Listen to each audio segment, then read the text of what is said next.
வாங்க ஃப்ரெண்ட், ஜிஆர்டிக்கு உங்களை அன்புடன் வரவேற்கிறோம். தங்கத்தோட விலை மட்டும் இல்லாமல் வெள்ளியோட விலையும் தொடர் சரிவில் காணப்படுறதில்ல.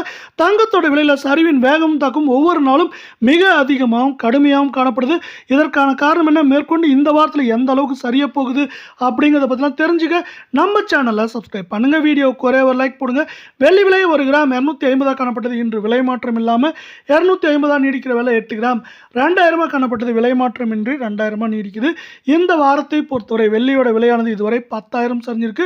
மேற்கொண்டு இந்த வாரத்தை பொறுத்தவரை ஏற்றம்னு பார்த்தீங்கன்னா 10, 15,000, 20,000 அப்படிங்கிற ரேஞ்சில், இல்லை 25,000 அப்படிங்கிற ரேஞ்சில் சரிவதற்கான வாய்ப்புகளும் சூழலும் அதிகமாக காணப்படுற அதே வேளை நம்ம அடுத்து 24 தங்கத்தோட விலையை பார்க்கலாம். இன்று சரிஞ்சது மட்டும் இல்லாமல் தொடர்ச்சியாக இந்த வாரத்தில் சரிவிலேயே காணப்படுது. 1 கிராம் 14,793 காணப்பட்டது. 175 சரிவுடன் 14,618 காணப்படுது. தங்கம் மற்றும் வெள்ளியோட விலை தொடர்ந்தும் கடுமையாகவும் சரின்னு ஆசைப்பட்டீங்கன்னா நம்ம வீடியோ ஒரே ஒரு லைக் போடுங்க. சவரன் விலையை பொறுத்தவரை 1,18,344 காணப்பட்டது. 1,400 ரூபாய் சரிஞ்சு 1,16,944 ரூபாயாக காணப்படுது. நம்மளுக்கு வந்து பார்த்தீங்கன்னா 2 நாட்களில் 2,750க்கு மேலே சரிஞ்சு காணப்படுறதில்ல. மேற்கொண்டு நம்மளுக்கு 1,17,000 18,000லேருந்து குறைந்தபட்சமாக 1,12,000 13,000 வரை இருக்க வாய்ப்புகள் இருக்கிறதில்ல. 22 தங்கம் 1 கிராம் 13,560 காணப்பட்டது. 160 ரூபாய் விலை சரிவோட 13,400 ரூபாய் இருக்கு. தங்கம் மற்றும் வெள்ளியோட விலை இதே போல தொடர்ந்தும் கடுமையாகவும் சரின்னு ஆசைப்பட்டீங்கன்னா வீடியோ ஒரே ஒரு லைக் போடுங்க.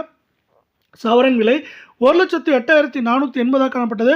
1,680 ரூபாய் அப்படிங்கிற சரிவோட 1,07,200 ரூபாய் அப்படிங்கிற வீழ்ச்சி பாதையில் காணப்படுது.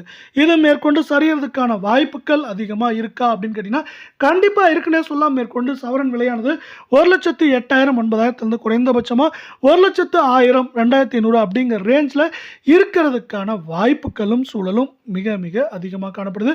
இதற்கு 2 முக்கிய காரணங்களை சொல்லலாம். முதலாவதாக பார்த்தீங்கன்னா உலக சந்தையில் தங்கத்தோட விலையானது மீண்டும் எந்த நேரத்திலையும் நம்மளுக்கு $4,100 கீழே சரிய வாய்ப்புகள் இருக்கிறது மட்டும் இல்லாமல் தொடர்ச்சியாக சரிஞ்சிட்டும் இருக்குது. இது வந்து பார்த்தீங்கன்னா முதலும் முக்கியமான காரணமாக பார்க்கப்படுது தங்கம் மற்றும் வெள்ளியோட விலை சரிவுக்கு. இதே வேளை அமெரிக்க பங்குச்சந்தையானது யாரும் சற்றும் எதிர்பார்க்காத நேரத்தில் 53,000 புள்ளிகளை காணப்படுது. 53,000 புள்ளிகள் மட்டும் இல்லைங்க, 53,180 புள்ளிகளை கடந்து உயர்ந்துட்டு இருக்கு. அவ்வப்போது சரிவுகள் இருந்தாலும் ஒட்டுமொத்தமாக பார்த்தீங்கன்னா வரலாற்று உச்சத்தை நோக்கியே போயிட்டு இருக்கு. இதே காலத்தில் போன இடத்துல பார்த்தீங்கன்னா 37,000 38,000 புள்ளிகளில் காணப்பட்ட அமெரிக்க பங்குச்சந்தை இப்படி தாறுமாறாக உயர்ந்துட்டு இருக்கு. இந்த ஏற்றமானது பங்குச்சந்தையை நோக்கி முதலீட்டாளர்களை ஈர்க்குது. இந்தியா மாதிரி இல்லாமல் அமெரிக்காவில் 90-95% மக்கள் பங்குச்சந்தையில் முதலீடுகள் செய்கிறாங்க. இதனால வந்து பார்த்தீங்கன்னா பங்குச்சந்தைகளில் முதலீடு அதிகரிக்கும் போது தங்கத்தில் இருந்த முதலீடுகளையும் எடுத்து அவங்க பங்குச்சந்தை பக்கம் முதலீடுகளை செய்வாங்க. இதன் காரணமாக ஏற்கனவே சரிஞ்சிட்டு இருக்க தங்கம் மற்றும் வெள்ளியோட விலை இந்த பங்குச்சந்தையை சார்ந்து மேற்கொண்டு சரியறதுக்கான வாய்ப்புகளும் சூழலும் மிக மிக அதிகமாக இருக்குது. எப்படியாவது இந்த தங்கம் விலை 1,00,000க்கு கீழே போகுமா அப்படிங்கிற எண்ணம் தான் இப்போ வந்து சாமானிய மக்களிடையே அதிகமாக காணப்படுது.